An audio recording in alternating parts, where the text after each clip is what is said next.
Win Radio Jolly take to twali you did komeni na tini ya Amut mele pachi radio voice of Lango FM. Nye bedo Sam Bruno Saliga, ui ya muta da odon otie kinman. Wello watame otiu karechel kreferi, no korferi ario ameti masindi pot chala drogi mechi guya ba me Karuma. Don mecha mochana ukati yuba me kobote dere inaka ngera wad. Minister Musa Sisi utunumeno gamente pe krichenta miya busiti za nyen. Mwenye mele wizela utunune kwa tela chelme ezibora. Nagi kreno krendo cha Win Radio bina wotkin man. Wello wotia me ochako no yoko feri ario ame kubu kungu kere masindi pot. Wello wotameti yu kere feri maro medecha kiche ukiko ame gamento bina ugenga ukere tich kere wia ba me Karuma. Pi weko karame yuba me dul me guru tunumeno bina tich kare chel kere duera dek me taoro wi Karuma. Wora chochwa olimo tanen no kare chel kere wanga kita me yuba me tich kere feri magitia wot kere. Utanungo maroka atia me oriye borping ame bujutunu kilomita chel pi kurungalo feri. Itunku wot na Kampala. Andrew do driver me taxi kri Joshua Lia driver me taxi me company me pacho en pacho otilungeni ni mano na gala tia duong to twale chawa ni dog ferry man ametia balla tek bia charagi metero wot dureba magi me ni mer wot Lira na Kampala tutumia pira ngwen nono ero company gitia gi dog ferry kuno mio wot bot company okene ore poko giri tiente rom man pi wot Lira karechel kri Kampala. Pero yun na mag-get mo po sa area. Kung doon ay natiling setting sa hadita jail. Kung dyan na dyan ay dokti na hamalan sa tawag baka clear day we at yung way kon lora doon may yun. Ay na doon bilang gala pero kana lara may doon testing kung landing site wai tumba ya metia word jere jotia bino ba jokene bino kare kone gin peo ngalo peo mai chikane gin peo na yoni poro tio temo kanyo wuki otumo mio denge pero ya ber ya nera word doctor tip yara no Karo lo yu moto boda me wai tumba kana me feri me chiu feri man chungu ye otunumeno bia charagi yo balle chawani atek chalo morika pol Maroka tia Paul, nang dungo wotia me mitoka wot karechel kri morika kiken. Jemara tutpe fer tia tiario otoka tima duong bate fer tia la en mago kelmanien podin buku come pe engine tia take umireno bedin jinangwen business muapa border or laking it down because of transport tima duong otoka tima duong customer pe domi buses gitie domi dori Lo kere kono da doki lo kere kala chel kera Joshua jo ponga je dok feri kono dok lo kere dok ka chatu wil la jo kene edi samodo a charrech ame amore chi wang me kungut mene kine meni na nok charro kere ne nuo magoba me la chele pira big pine na chele ken ka poro kere jam chon ame onu ka magoba me tumie pira biro ni na chela There's a red leg to Freddy. Dear Charlie, what a bag. A gamma right to one will only cool landing site. You are never done get here. I can me. No matter not pack. And when will it yellow jack tag? So get a coin of what? Minarioni and Lonnie or not chance. Don't have there on you. See the chat one. Get a chance. One and after Pohatia your car. Charles Bogere ferry master me masindi pot lo kere kere chochwa kwa luak meti kiri yo man mebe re chungi pie chalo ferry man yino bino neni yo konyo pingolo pina menail.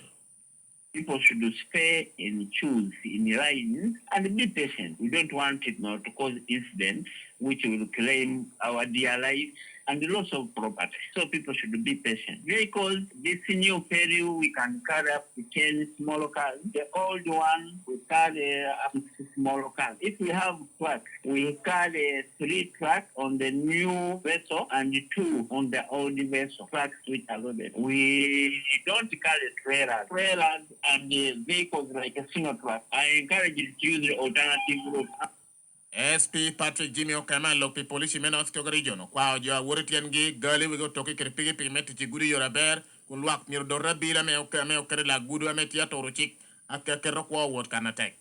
Following a directive we also got from police headquarters that those ferries are not supposed to be overloaded. In any case, it can also cause a problem. Team of traffic officers led by the RTO will be assessed and make sure the team who are on ground are working within the way that the ferry should carry. We should be able to observe the road signs, traffic regulations. Members of the public support us supervisors by coming out openly. Sometimes we are in offices here, they're in the field. Case in point, the other incident that happened in Abuja, where more than 100 people are in a truck. Really, it's unfortunate. So sometimes those blame definitely come to our personnel on ground. Ruju kera don me chamo chane ko tiba Lira city me kwanyo kate do kon dera ko kin pachure do ko ngera kana me bor kare chel kri pachi yongen ngoni dera tia ke lo peke poli yakino te dero bala ballo ngwe ping ma mollo wuria jo ke to ko tino kana raj o tira deko toy bur kon dere kana me o kata nge meddo malo kero me nyayo tuo kere ballo chilo me kin pachi kin meno kene man pichi me yot ko me Lira city bino mo ni miero te dere buteng me Lira city duchu wor chakte do dere wang tik me ngera jinari ngera war Lira city East division voice of Lango bebe ke kare papata me otia te do dere ye kana me Lira city mo ni mano miero ute dere wor ye Grace akulo ate dere chella me tia te do dere ya yago Lira city East division me ye pe yom pe Lira city tia yera me atera kana me tia ngera.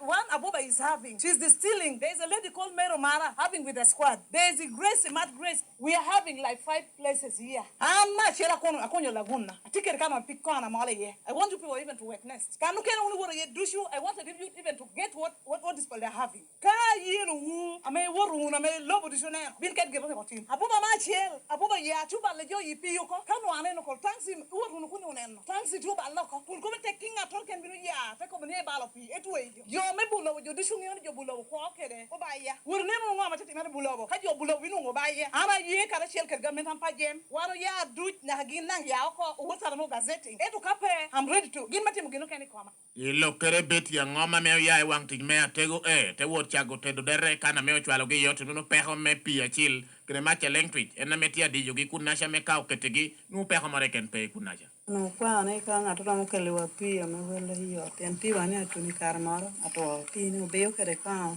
meru pia chil to meru pia ra chini politi ti mari ne na no ko ni bien en ka tiachwe telu ka tiene pi no da potia kwa ni wa ba eta pater ka no wando no pa adit kere match kan ka du tuni wa wan kere na hiwa match ma yelwa no ta onda ka jo maro kele wa maja mo kele wa gan match Abwo kop me yot ko me Lira city East division look job kwera dot me yer jo yera te chik kom jo ko ti kom gi luko tin menno ginno we habuba kre da ko kene me nyon wore kan Lilian me do kre beti ngom me tie ngera me medde kre teaching et pajo piano tie kre jame duchu ame opore era to no biro konyo ka beda ngwen no kene me wekko te do dere medde. If you check, there are 2 people prominent. There is Honorable Abuba, then there is a lady called Lilian. They shifted long tea, living within the household. These other people you are seeing are the people who are adamant. They deliberately refuse to go. If I had picked money, even a cent, they would even tell you how much I've eaten. Let me be honest. The money they say they have collected for me, that is the money they have the association. You get their leadership and ask. The law will take its course. Where we have reached, and kind of doing because vehicle dirui, vehicle miuni, in a certain direction in the name they have taken money. Me Lira city East division jojo kela yo tinu kara mejo aberi cho me ko bote derngera ene beda peye mi taman en peti twako en to kela yo tinu miro koñ buge we pig derre pedong medde kre mole yikulu Kau katu de jo Lira city tuju o tedo derangera ka mo ko ginu ti kunna think that is all right then anu ran ko ameti bojo ame dere ja balo environment gi tu balo wuri gi ko dere ne ko tino do ga de dere chi ko nu wanya di yo do ana mi do kwayo ni ko ma ko environment kre ma ko yur ko ma jo it's very take mo jama jo kwana it's not political in nature one mi to kwayo ana chala mi ya mi do kwayo ni officer public health officer look job kene officer environment officer tire mi ro ko bet karachiel o te cho iwa impact assessment o cholo me Lira city East division me de malo na he billion rieto ne chiel mo hokarro ni e billion chele to ne deki mo halima rie pier wa dek ilo kre kar me yaro ko kita me Lira city East division tia down ke the state of division address me a me Lira city George Lira city East division jojo kela yot no wel chente me o cholo mano me de malo chela dugi me tia tek ka me o tia gamente ke gino telo tioti o kela yo da oberu yaro nyin yo me o tia jino ko ye. Thank you for watching Lango News channel. Please subscribe for more updates. Ya kina yo me o kela yo tin mono tia ya ber, bru ya pokland borboro naha adwila eno tun mirgiti me gengo to kia dongo ko ebe chuny boma kuno miyo gi be adwila borboro panga layo wenyo ongecha arumgai na hongura te wo donyo yo duong ame woro kigum me gengo ponga diguru. A lot of waste of time to visit come abroad, and that is a very strategic plan. What of the council? That was a very strategic plan. Our intention is to divert the traffic from Adwila to Poroboro, to Pango, to Winyo, to Ngija, to Arungai, to Kituro, in Ongora. That is our target. So that now these are the big tractor are not crossing the city anymore. That is well done. As I talk right now, another one on the local revenue is going on in Aguatangwe. Enda kwenyoro kanchile kum luwen me wibi meno timoro balu tigioko kun udongi ne kakere karna keken me weko mampiji me oyero giye. As a leader, for me, I don't like fighting people. I want to appreciate you that when you talk to this council, when we move out, we will behave as brothers and sisters. We are not going to die in this council, but we have been elected here to serve our people. And some of us need motivation. If people are not motivated, then all of us are going to get frustrated. What I'm talking here, chairperson several committees are there of me with me. I have done things that can make this council peaceful under my instruction. But I think people don't appreciate that I'm not done well. Kanchi la obino la rokobi kom reporter papata me oyai komiti melim kere tela te diro kere pakecha ya kina menno kene mege. Aduku town council amete kwa nia district upo kugalia para dek boto kanchi lagi ya para dek medo kara chel kere won koma dek pikonyi kubuyuba gamente. Gali manna me obiru gali city bike kutero limaramo miliona bichi tonar yo kuna chela wili miliona ngwen laha ngwen kuni yae chiente me ucholo me ora ite dero. Chokhane me kanchi la mobira woro jasinta juanga doro chokhane me aduku town council ko ni poko gali man boto kanchi la tiechela duke me peko me gi wot me meo kanchi la pero rokito me yuba gamente tia wot kere kakare.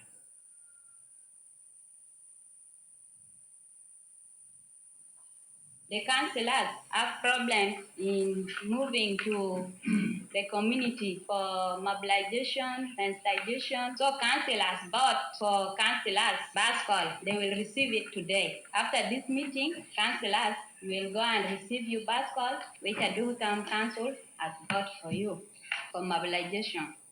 O kanchila mana ya kina gyo gwal to medda do hawada te gloria me chungi bula dongo do kas chungi mon meta do hawad ke lehe Jennifer me chungi jo ame ti kren walu ko ni galli mana konyo gimer wayo te der yiba gamente ame kelo dongo lo bolwak Wawara meneno kita yo etie kede sensitizing jo no wodong te ka wori monitoring chao kano bero kano ko transport neno program of government magon hutie ba te do ka wan miro ya side jo te do hamio do tumu tianan gira tikere gora tikere ngwal ame galni bino konya ta hata hame aromo wilo kere ginora or ngato ta wila kere ginor me da onyo aromo me jodo de yerre te worwate kere jo kena menu mira warnen jalo ba ngwal wadi wa program moro keno binio imalo kirme tuni wang tiche awano tieni beda tek pen peda ran woti tieni nyo pango bade kede tieni ni so galini bino kanyo wa metutunu tuni wang tiche ni dusho like ban atikere wang tiche boro me miro kopram gidusho ene mi jema wala mir wonen kitame yugi mir job kere ine kansilas mago petuni ye mago ti ya kwera Magoti ya te do hawo like or gore kucha gibinu mobe Minister tira me bolim Henry Musasaizi oti ko no yo ti hera gamel ni manu chiente petiepe ya busiti sa nyeni region so kene me Uganda ento minister ti manu no gamente bino tutete mo jame me dongol wak ento peme ya buka bere metela nyen loka Musasaizi mano kato yo ngote der me kabale bero penyo ni miero tin ruwa me kabale municipality na herwa me city ko akare kono bedni parliament bino mo ko ni tin mano ruwa me kabale na city mo hari pirario kere city so kene chalo moro to nakasongola waki sukere entebe ento kwa miro kuora nok meme yo chakuti chalo peko metiente putie chuchoke minister mele matia kasaija otimiro city sa nyen bino chakuti chimo halima nyen ento Musasaizi otimiro no peti kitore kena me city sa nyen no ya bere kere me chakuti metiente pe Musasaizi otimiro no chakuti sa nyen chalo kabale pero otimiro chalo chiente meme yo tinu petie eno kwa otedero me chwalo tamgi kom mekata jami me dongo gi chalo yore gero chama bino konyo gi me yore da pat ikop me yabu city zukene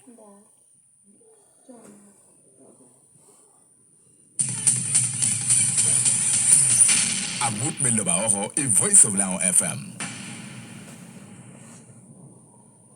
Omon melo Israel tinmenu ne hotela chiel me olwen me Hezbollah wori yo potona me gino tio timelo Lebanon allo timon melo Israel AVK Andrew tinmenu na tela me Hezbollah me one honi Ibrahim Muhammad Al-Kabasi Adre ikwena mene no chwalo ibarkit lok me the ex tinmenu Al-Kabasi ono bo potona me missile ke rocket yo olwen me Hezbollah eno tinmo binu chiela Al-Kabasi karameno no tie kre wote me ka beda chiela meti bo madit me Lebanon me olwoni Beirut Ilo kere cho hadit medul me United Nations President melo America Joe Biden utir dimano lo mene pe kere mir melo man mi nimiro mede te dakol wenyi ko kome kin lo Israel kere Lebanon onyo lo maro dakko kenem Biden melo meno kan na melo man tuniye podo romo tit kere yore me por lok megiku me pot pero mede tanya itung chel President melo Turkey Tayyip Erdogan ilo kere cho me United Nations ko kom lo Israel nitiame to kelo wenyi region me Middle East me ko lo wenyi man tiame akelo peha poli Gaza kana me jo balgi pe balotino tiame atawa yenini nino arana dong medol me United Nations General Antonio Guterres titi wilo bo pemeling tenena nani lobo Lebanon luenyo bala boma Gaza luen me lobo Lebanon ti hodong nek ko jo mia bici piera bici boro tuna woro kun wana jo tutumia chelle mia bori piera dek via bic wo per ke ministre me yotkom me lobo Lebanon Amut me biachara a voice of Lango FM Ya mun be biachara minister tide me nyayo lonyo Evelyn Anita ti homi yo tambo to nywale me Uganda me donyi biachara me chuma kre medo mal ruome gina pura kre kunyo mola kum tin meno nywale me Uganda mi ya ko tamme jengene kum jami me okelo iloba oho ilo kre ko mara mo timene e next media pack Anita tin meno Uganda mi jal te kwaro me bedo jengene kum tam me am jami lobe oho bala willo jami e China town Anita binu cha atwal kirama nywale me Uganda mi willo kre jami supermarket me yelo oho eno pe mi yiku jami ya pergi eno tin manone bine beri la yutam kre president yuri ka guta Museveni kana me gindu yuta yene Uganda mi wekte kwaro me beru jengere kom jamia yaelo wa ho pol la lokanito beru jengere kom pour dang polere pour me biya chara anito beru nyuru chwe chunye kom nywale yo kene me Uganda me willo jami melo ba ho ento pe mi willo ena menu yihilo Uganda kanen eno tin manone Uganda tikri chuma donga pol ametia yiku jama becho chalo maj pi mode kineno chele Minister to no bedo willo jami kan no kene kelo goro e dongolo me Uganda ken no me nywale me Uganda me ti chuma pacho kan wenyo ti joko jo Amut metoro a voice of Lango FM Ito president meti muri mechi tara deo kasozi tiame ami to dulla tiame ami nino dulla me bora yu cholo man Uganda News Authority miro kwanyo ko cholo e chenta me oneno dilo cholo me wot neno dilo log mano kati yung timu dil me kitara yu chenda no million pira beach ika itone na chel ika metu kuma Star Times Uganda Premier League me obedi kin gi kreti mu dilo me nek FC Lake to kuma Royal Park Stadium Butema ametu tio Ima City ika me lo kere cho amuteme a jonju tenye Clive Chaze kasojo tunmene yung gini rayo yaro bango chwa gi wel chenda me ginu bin rayo to kuman dul me yuare obino goye gi chime penyu cholo ikom chene man Kasujo timu dilo melo Uganda tiame akwete kre peho melim ameka dul me yuare da ko keru cholo ichenta me ginu rawo bango chwa gi me woro meneno to nuo pol la timu dilo pebino dong dong atwal en kono ci herni obino gine medde kre cholo dushu ame wete ento peho man ka pe onu agame ye obino tero kona nyim president Yoweri Museveni piana tin chenta me ginu tio rayo ni ena me dong tio tikere me gero le tuko me Royal Park Stadium ame dushu no tia kato kana tekata Ameti ka mutameti borwa kana win radio we are dongo tiekin man wello wot amono ko fera riome masindi pot chala dugi me chegu we bam me Karuma me chamo chano kata yume ko bote dere na hangata wad minister Musa Sizo tenmeno gamente pe Christian de Bijabo citizen mo melo wi selo tenno ne khatela chela ko mezi bona agi kede no kede dusho bira mutame o kata bor yu dikko meni natin for you win radio